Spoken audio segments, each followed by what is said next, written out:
So, hello everyone, welcome on my channel. So, today we talk about the basic thing before we start preparation और जैसे ही हम start कर देते हैं उसके बाद सबसे ज़्यादा इम्पोर्टेंट जो होता है वो होता है कि कीवर्ड्स को समझना। कीवर्ड्स कौन से? अब कीवर्ड्स वो जो सिलेबस के अंदर मेंशन होते हैं, है ना? क्योंकि ये एग्ज़ाम में सबसे ज़्यादा ज़रूरी है कि आपको सिलेबस पता होना चाहिए। तो इस पूरे एग्ज़ाम में जितना भी सिलेबस यूपीएससी वेबसाइट पे है वो आप सब देख सकते हैं, वहाँ से डाउनलोड कर सकते हैं। पर मैं उस सिलेबस के अंदर जो इम्पोर्टेंट कीवर्ड्स हैं, है ना, तो मैं उसको एक्सप्लेन उसको मैं डिटेल थोड़ा करना चाहूँगा, क्योंकि लोगों को सिलेबस समझ आ जाता है पर जो उस सिलेबस के अंदर जो कीवर्ड्स होते हैं वो एग्जैक्टली कहना क्या चाहते हैं, वो की कॉन्सेप्ट क्या है उस वर्ड का, है ना। तो हमें वर्ड का एक एक वर्ड का पता होना चाहिए कि उससे क्या किस डायमेंशन में क्वेश्चन पूछ सकता है। तो स्टार्ट करते हैं सबसे पहले।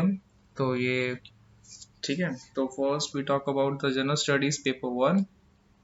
इसमें सिलेबस आपको पता ही है कि इसमें सबसे पहले कौन सा क्या आता है, Indian heritage and culture, and then geography, world society in geography, world and society in society.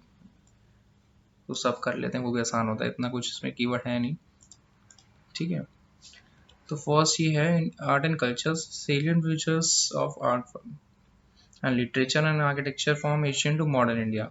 इसमें ना सबसे इम्पोर्टेंट कीवर्ड क्या है आप खुद देखिए। आर्किटेक्चर में क्या क्या आता है, जैसे forts, palace, temple architecture, Nagara हो गया, Vesara, Dravida, caves, Ajanta, Ellora, Elephanta caves, cave paintings, ये सारा आर्किटेक्चर है। और आर्किटेक्चर से हर साल क्वेश्चन मैक्सिमम पूछे जाते हैं। अगर आप प्रीलिम्स में देखेंगे तब भी मैक्सिमम पूछे जाते हैं हिस्ट्री के अंदर, और मेंस में तो वैसे ही पूछे जाते हैं। Mosque, arch, domes, public buildings, Charles Gossier, sculpture, Indian, फिर आप इंडियन सिमुलेशन में देखेंगे तो जो पशुपति सील थी, नटराजा, वो तांडव, अशोका, बुद्धिस्ट, ऐसा करके मैंने पूरा ढंग से डिवाइड करा हुआ है। ठीक है। तो आप देख सकते हैं ऐसे पूरा। एक बार मैं इसको रेस कर देता हूँ,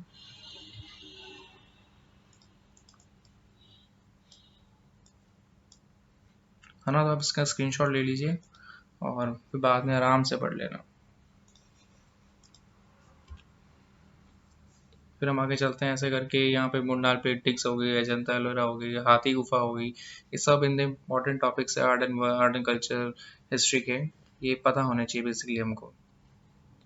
ठीक है। और ये सारे एशियन टू मॉडर्न जितना भी आर्ट कल्चर है वो सब देखेंगे, जैसे मुन्नार पेंटिंग हो गई, अजंता, हाथी गुफा, मैथिली हो गई, मिश्रा हो गई, कलमकरी, मैसूर पेंटिंग हो गई, नया स्कूल ऑफ पेंटिंग हो गया, मॉडर्न में आ गया, राजा रवि वर्मा की भी हो गए, क्यूबिक स्टाइल हो गया, ये सब मार्शल आर्ट्स हो गया, भरतनाट्यम हो गया, कथकली हो गया, है ना। ये सब ने हमने उसमें सिलेबस में पढ़ा हुआ है, जो मेन सिलेबस होता है। तो एक बार उसी के ही मैंने थोड़ा और एक्सप्लेन कर दिया है, तो आपको ये पता होना चाहिए। तो ये सारा हो गया हमारा art and culture. Then topic two की बात करते हैं, फिर आते हैं मॉडर्न हिस्ट्री। उसमें बेसिकली जो मैंने ये पीडीएफ है, मैं अपने चैनल के सबसे डिस्क्रिप्शन बॉक्स में डाल दूंगा, वहाँ से भी आप पढ़ सकते हैं।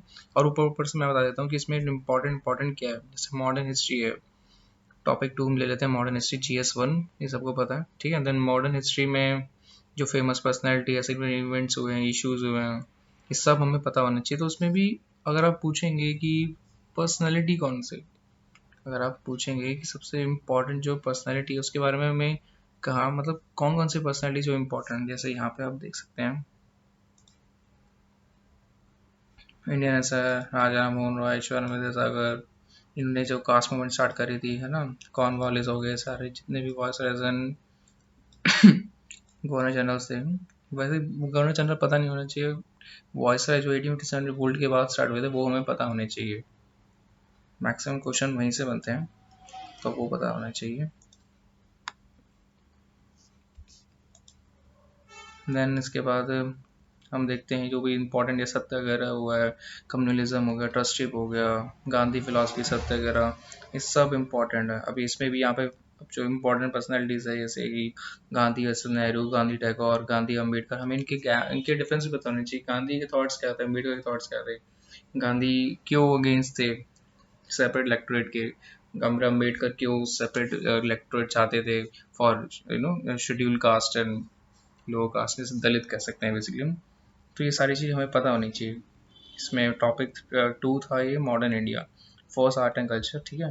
एंड देन नेक्स्ट उस पर चलते हैं हम। तो अब आता है टॉपिक 3। बेसिकली टॉपिक 3 में क्या है, post independence, like after we get independence उसके बाद क्या क्या चेंजेस हुए, हमने कैसे 1947 से लेकर 2021 तक का कैसे हमारा सफर रहा, और उसमें क्या क्या इतने बड़े चेंजेस आए थे। ग्रीन रिवॉल्यूशन हो गया, we all know about green revolution. Then foreign policy हमारी कैसे बदली है, you know all about NAM, non alignment movement, relation with countries like other countries, Indo China war जो हुआ था इंदिरा गांधी के टाइम पे कैसे चल रहा था उस टाइम पे। Then Shimla agreement, 1919 war, Punjab में क्या unrest, Operation Blue Star, women movements कितने कैसे हुए, इन्वायरमेंटल मूवमेंट्स क्या थे, अभी भी चल रहा है, ग्रेटर थनबर्ग जो केसेस था बेटा बेसिकली वो सब हमें पता होना चाहिए। एंड डेवलपमेंट ऑफ साइंस, ये सबसे ज़्यादा इंपॉर्टेंट है आज के डेट में। क्वेश्चन मैक्सिमम जो है साइंस से रिलेटेड ज़्यादा पूछे जाते हैं हर चीज़ को, क्योंकि साइंस एक इम्पॉर्टेंट वो है, इम्पॉर्टेंट है हर चीज़ को। वैसे आप देख सकते हैं कोरोना टाइम पे वैक्सीनेशन, वैक्सीनेशन जो मूवमेंट स्टार्ट हुआ बेसिकली, तो वो भी एक नए दौर में है बेसिकली, है ना। तो ये पता होनी चाहिए बेसिक चीज़, ये वर्ड्स की वर्ड्स है उसे हमें मतलब एक्सप्लेन हम पता होना चाहिए कि ये क्या कहना चाहते हैं एग्जैक्टली। फिर हम बात करते हैं, ठीक है, टॉपिक 4 वर्ल्ड हिस्ट्री, ये भी GS1 के अंदर ही है। फिर वर्ल्ड हिस्ट्री में पता होनी चाहिए बेसिकली सारी चीज़ें ही है, आप एक बार पढ़ सकते हैं, खुद ही देखेंगे आप समझ जाएंगे कि इसमें बेसिकली है क्या। हिस्ट्री ऑफ द वर्ल्ड, ऐसे history of the world will include events from 18th century such as industrial revolution. तो इंडस्ट्रियल रिवॉल्यूशन कहाँ सबसे पहले कहाँ था, ब्रिटिश ब्रिटिश इंडस्ट्रियल रिवॉल्यूशन था। जैसे जर्मनी में केमिकल था, वहाँ पे लोग फोकस बेसिकली केमिकल फोकस करते थे, है ना। जापान हो गया, वो भी इंडस्ट्रियल रिवॉल्यूशन था। तो इसलिए मुझे पता होना चाहिए। उसके बाद फिर अमेरिकन कॉन्स्टिट्यूशन में कैसे हुआ, फिर मैग्ना कार्टा, फ्रेंच रिवॉल्यूशन में क्या था, how this French revolution change society, कैसे हमारे जो थॉट्स है इंडियन नेशनल फ्रीडम मूवमेंट के वो कैसे इस पर डेवलप होते हैं, ठीक है। और आफ्टर पोस्ट इंडिपेंडेंस में भी इसका यूज़ है कि हमने सोशलिज्म को कैसे फॉलो करा, दैट्स ऑल। तो सारी ये है। फैसिज्म में इटली कैसा था, जापानीज इम्पीरियलिज्म कैसा था, लाइक वो बहुत ज़्यादा ब्रूटल थे जापानीज जो थे। ऐसा कहा जाता था कि जब सुभाष चंद्र बोस उनसे मदद मांगने गए थे बेसिकली इंडिया को लिबरेट कराने के लिए, पर उस टाइम पे गांधी पोस्ट में थे, तो क्यों थे, ये हर चीज़ हमें पता होनी चाहिए। ज़्यादा नहीं, ज़्यादा डेप्थ में नहीं जाना, पर एक ऊपर ऊपर से अंडरस्टैंडिंग होनी चाहिए कि इतना कुछ भी हो रहा था उस टाइम पे। लाइक ऐसे नहीं कि वर्ल्ड हिस्ट्री पढ़ा है पर हमें बेसिक नॉलेज ना है ना। तो मराय पेंसिल हो गया, कोल्ड वॉर हो गया, पर्शियन वॉर्स, गल्फ वॉर भी चल रही होती है। इसलिए रिसेंटली भी सऊदी अरबिया और इराक, सऊदी अरबिया और कतार, बहरीन, जो भी GCC कंट्रीज है उसमें बहुत बड़ा इशू चल रहा था, अभी रिसेंटली सॉल्व हुआ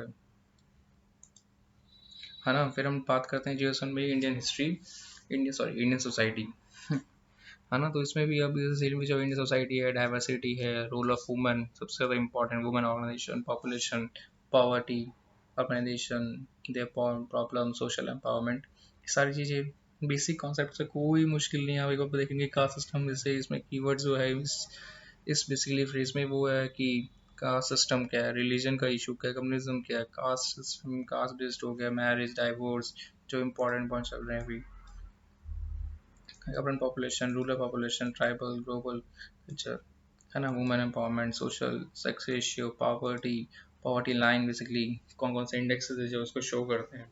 इस थोड़ा ऊपर के ऊपर का है जो हमें पता होना चाहिए, है ना। तो किस में चलते हैं, अब है फिजिकल ज्योग्राफी। तो फिजिकल ज्योग्राफी में बेसिकली आपको सही मतलब वर्ल्ड वॉल्केनो कैसे होता है, ये बिग बैंग थ्योरी क्या थी, कैसे हमारा यूनिवर्स इवॉल्व हुआ, है ना। फिर लैंड फॉर्म्स कितने तरह के होते हैं, ग्लेशियर, अभी हम कौन से उसमें सिनोजिक है या फिर कौन सा है, ये पता होना चाहिए। ओशियंस का कैसे, ट्रोपोग्राफी कैसी है हमारी, एलिनो, सी वेव्स, मिनरल्स कौन कौन से हैं, कहाँ कहाँ पे मिनरल रिजर्व्स है हमारे, जैसे जो डेकन प्लेटू बेल्ट है वो पता होना चाहिए। ये मासेस है, ट्रॉपिकल साइक्लोन्स कैसे है, उनका फॉर्मेशन क्या है, हीट बजट, क्लाइमेट बजट्स, है ना। तो बेसिक इंपॉर्टेंट इंपॉर्टेंट कीवर्ड्स है, ये पता होना ही, सबको पता होते ही है, इसीलिए जो भी फर्स्ट एक बार उसको रीडिंग भी करता है नॉर्मल सिलेबस को, ये तो कीवर्ड्स उसको एक्सप्लेन करने के लिए है कि उसमें और डिफाइन करती है। ठीक है, देन बायोजोग्राफी हो गया, social soil sorry soils types and locations हो गए, मेजर बायोम्स हो गए, है ना। तो ये सारी चीज़ें पता होनी चाहिए बेसिकली। एंड देन टॉपिक 7 में ह्यूमन एंड इकोनॉमिक जोग्राफी, जो भी वर्ल्ड का था उसको सिर्फ इंडियन के परस्पेक्टिव से देखेंगे तो वही same, factors and responsible for location primary secondary tertiary, that's all, है ना। तो अब आगे चलते हैं। ये सारा ह्यूमन एंड इकोनॉमिक जोग्राफी आप देख सकते हैं, जैसे एल्यूमिनियम, कोल, नॉर्मल एनर्जी सोर्सेज के इंडियन किसी से फोकस कर रहा है, so Indian ISA, Indian solar alliance है, इंटरनेशनल सोलर अलायंस है, उसके बारे में पता होना चाहिए। Factor responsible primary secondary tertiary sector किस चीज़ पे डिपेंड करता है हमारा, है ना।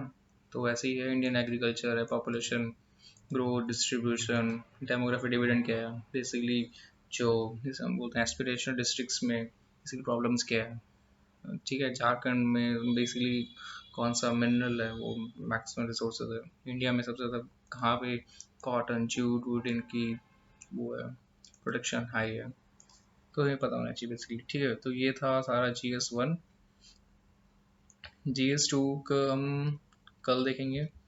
ठीक है, GS2 अगली वीडियो में देखेंगे जब भी आएगा। सेम इसका भी मैंने ऐसे ही करा हुआ है पूरा एक्सप्लेन कि कौन कौन सी चीज़ें इंपॉर्टेंट है। फिर GS3 में टेक्नोलॉजी हो गया, इन्वायरमेंट हो गया, है ना, डिजास्टर मैनेजमेंट हो गया, इकोनॉमिक्स हो गया। तो ये सारी चीज़ें ये भी पता होंगी, मैं एक्सप्लेन करूँगा थोड़ा बहुत। और आप PDF तो है ही, मैंने भेज दूँगा, लिंक शेयर कर दूँगा, उसमें देख सकते हैं। एंड देन फिर ठीक है, फिर GS4, फिर GS4 एथिक्स सबको पता ही है बेसिकली। इसमें तो एक एक कीवर्ड की हमें डेफिनेशन पता होनी चाहिए, और एग्जांपल जो लाइफ से हो या फिर किसी इंपॉर्टेंट पर्सनैलिटी का हो तो वो भी हमें पता होना चाहिए, है ना। तो हम देख सकते हैं इमोडिज्म है, कंशनिज्म है, पर्सपेक्टिव एथिक्स है, मेटा एथिक्स है, ये सब चीज़ें इसके एक एग्जांपल पता होना चाहिए हमें इन कीवर्ड से। बेसिकली ये कीवर्ड जो है ये वाले कीवर्ड से पता होना चाहिए, है ना। एटीट्यूड हो गया, इन्फ्लुएंस हो गया, सोशल इन्फ्लुएंस क्या होता है, परसुएशन की कैसी टेक्निक यूज़ कर सकते हैं हम, इसकी केस स्टडी पता होना चाहिए। ठीक है, फिर देन एप्टीट्यूड एंड वो इमोशनल इंटेलिजेंस हो गया, moral thinkers, philosophers, public service ethics and public administration, ये सब हम पढ़ेंगे नेक्स्ट वीडियो में। ठीक है, तो अगर आपको ये वीडियो अच्छी लगी हो तो please subscribe and comment, do comment share, और देखती रहिए ऐसे ही। मैं इसमें और भी डालूंगा रिलेटेड कि कैसे कौन कौन सी बुक्स हमें पढ़नी चाहिए फॉर UPSC। सो यही था, so that's all for my side. Thank you guys, keep like, share and subscribe my channel.